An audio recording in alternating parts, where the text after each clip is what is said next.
Proses penilaian kinerja. Titik awal proses penilaian kinerja ini adalah untuk mengidentifikasi tujuan kinerja yang spesifik. Sistem penilaian mungkin tidak dapat secara efektif memenuhi tujuan dari perusahaan tersebut. Maka dari itu hendaknya memilih tujuan yang spesifik yang dapat diyakini lebih penting dan realistis agar tujuan perusahaan tersebut dapat tercapai. Misalnya, pada suatu kasus yaitu perusahaan ingin menekankan pengembangan dalam operasional perusahaan, sedangkan pada perusahaan lain, perusahaan tersebut ingin menekankan penyesuaian laba dan ruginya.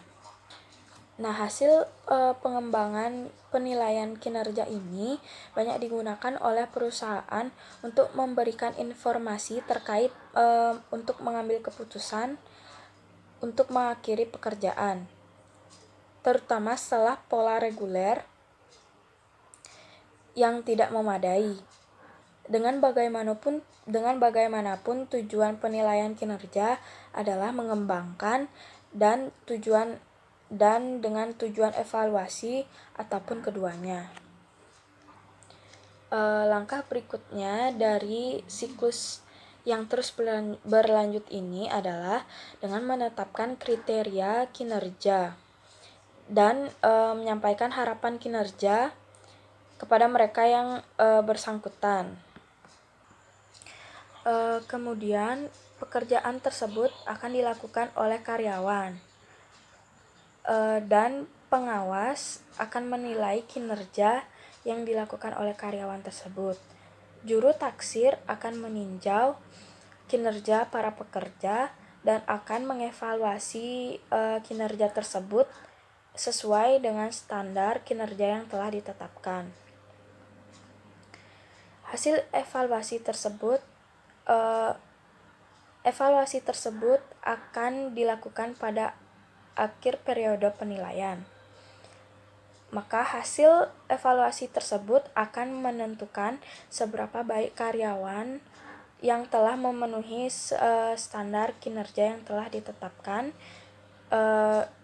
dan dari hasil evaluasi tersebut para juru taksir dapat menetapkan atau menentukan alasan-alasan untuk kekurangan dan mengembangkan rencana untuk memperbaiki masalah yang timbul akibat evaluasi tersebut.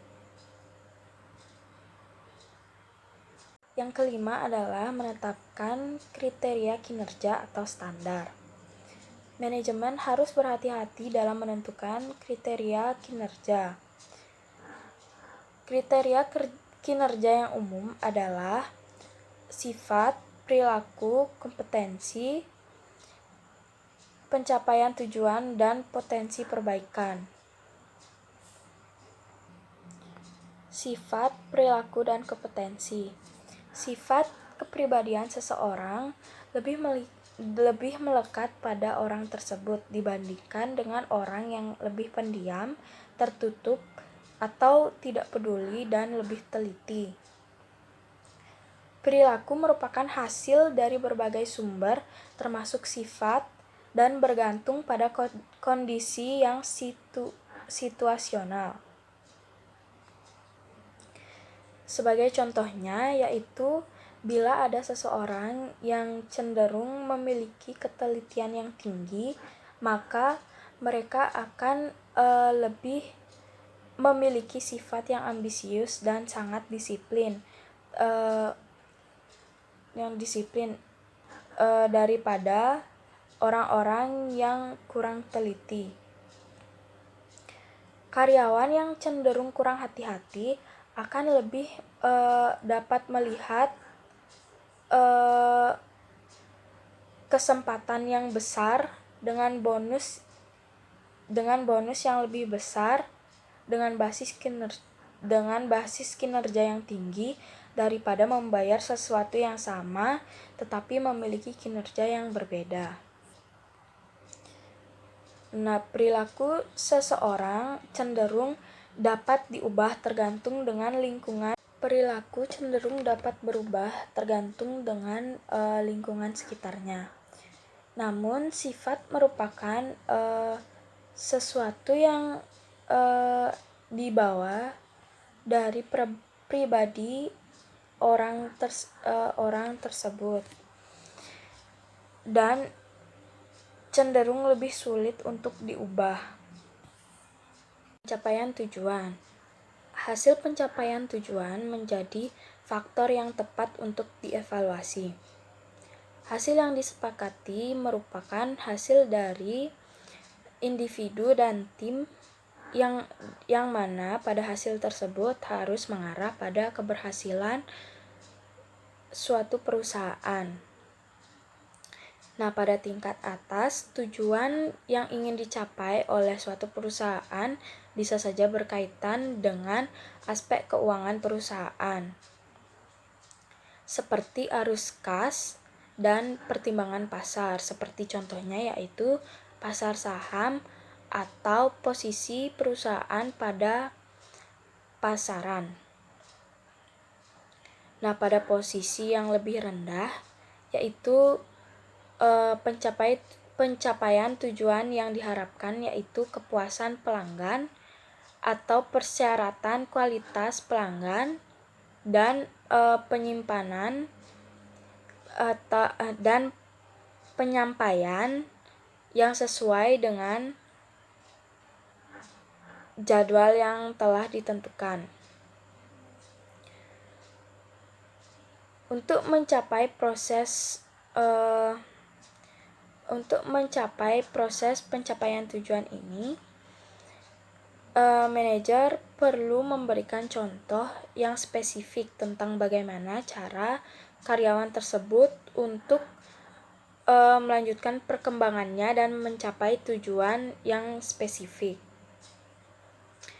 Kesepakatan tersebut harus terjadi di antara kedua belah pihak, yaitu pada pihak karyawan dengan pihak manajer, yaitu kesepakatan yang mengenai tujuan karyawan untuk periode evaluasi berikutnya. Potensi perbaikan. Nah, potensi perbaikan ini hampir sama dengan penilaian karyawan berpotensial, yang mana dievaluasi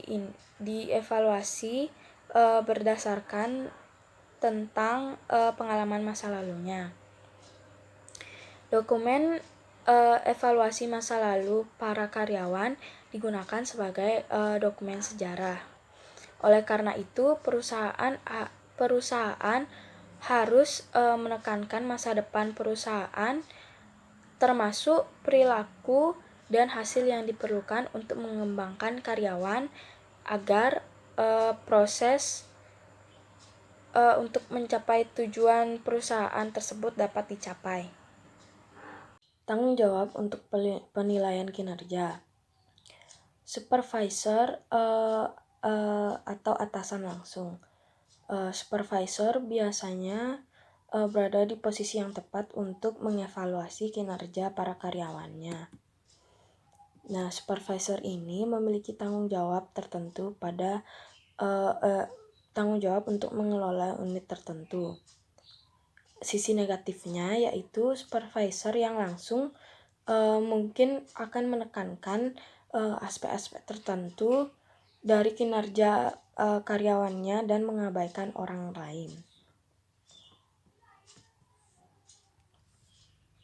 Juga para manajer biasanya memanipulasi evaluasi untuk membenarkan kenaikan gaji dan promosi ataupun sebaliknya. Dalam kebanyakan kasus, pengawas langsung atau supervisor mungkin akan terus terlibat dalam evaluasi kinerja. Bagaimanapun itu, organisasi akan mencari alternatif karena dengan kemajuan teknologi pada saat ini, keinginan untuk memperluas sudut pandang penilaian akan sangat mudah untuk dilakukan. Bawahan. Beberapa perusahaan menyimpulkan bahwa penilaian para manajer untuk bawahan sangat mudah sangat mudah dilakukan dan sangat dibutuhkan. Para manajer berpendapat bahwa bawahan berada dalam posisi yang sangat baik untuk melihat keefektifan manajerial atasan mereka. Para pendukung percaya bahwa pendekatan ini menuntun para pengawas untuk menyadari kebutuhan kelompok pekerja dan melakukan pekerjaan yang lebih baik untuk mengelola mereka. Teman sebaya atau anggota tim. Teman sebaya dan anggota tim merupakan aspek yang mungkin dinilai sangat kuat untuk menilai kinerja karyawan bahwa dengan dinilai oleh teman sebayanya, maka karyawan yang dievaluasi akan mungkin memiliki perspektif yang tidak akan menyimpang tentang kinerja mereka yang khas, terutama dalam tugas tim. Masalah yang dihadapi dengan menggunakan sistem tim atau teman sebaya ini yaitu mencangkup keengganan beberapa orang yang bekerja dengan erat, khususnya dalam tim untuk saling mengkritik. Nah, jika seorang karyawan tidak sepaham dengan pekerja yang lain, maka ia mungkin akan benar-benar membongkar apa saja keburukan dari karyawan tersebut yang akan mengakibatkan evaluasi tersebut dinilai tidak adil. Dan problem lain yang menyangkut tentang teman sebaya ini yaitu jika ada karyawan yang kurang berinteraksi dengan karyawan lain akan mengakibatkan berkurangnya informasi yang dibutuhkan untuk penilaian yang akurat. Perusahaan cenderung menggunakan organisasi yang menggunakan tim. Para orang yang memiliki memori yang bagus akan mengenal kinerja satu sama lain setiap orang pada tim tersebut. Oleh karena itu, evaluasi kinerja akan semakin akurat. Selain itu, dengan adanya sistem evaluasi dengan teman sebaya atau rekan tim, maka karyawan tersebut akan merasa memiliki tekanan, dan dengan tekanan tersebut karyawan akan meningkatkan lagi kinerja mereka. Yang mana dengan peningkatan tersebut itu akan berakibat pula pada meningkatnya komitmen dan produktivitas karyawan tersebut. Nah, ketika kita menemui seorang karyawan yang bekerja pada tim, tapi karyawan tersebut berfokus pada kinerja individu, maka dapat disimpulkan bahwa karyawan tersebut tidak tertarik bekerja dengan timnya. Tetapi masalah tersebut dapat diperbaiki. Jika kerjasama dalam tim sangat penting untuk dilakukan, maka jadikanlah kriteria tersebut sebagai bahan untuk evaluasi. Karena dengan kerjasama itu akan mendorong loyalitas yang ada di dalam diri para karyawan. Penilaian diri karyawan. Nah, jika karyawan telah memahami tujuan mereka dan kriteria apa saja yang akan digunakan untuk evaluasi, maka mereka berada dalam posisi yang baik untuk menilai kinerja mereka sendiri. Nah, banyak dari karyawan jika telah memahami hal tersebut, mereka akan tahu apa yang harus mereka lakukan dan apa yang harus mereka perbaiki. Jika mereka memiliki kesempatan, mereka akan mengkritik diri mereka sendiri secara objektif dan mencari cara untuk memperbaiki diri mereka. Seringkali para karyawan akan lebih keras pada diri mereka sendiri daripada yang pengawas lakukan. Juga karena pengembangan karyawan adalah pengembangan diri, maka dengan mengkritik diri mereka sendiri, mereka akan termotivasi dan meningkatkan kinerja mereka.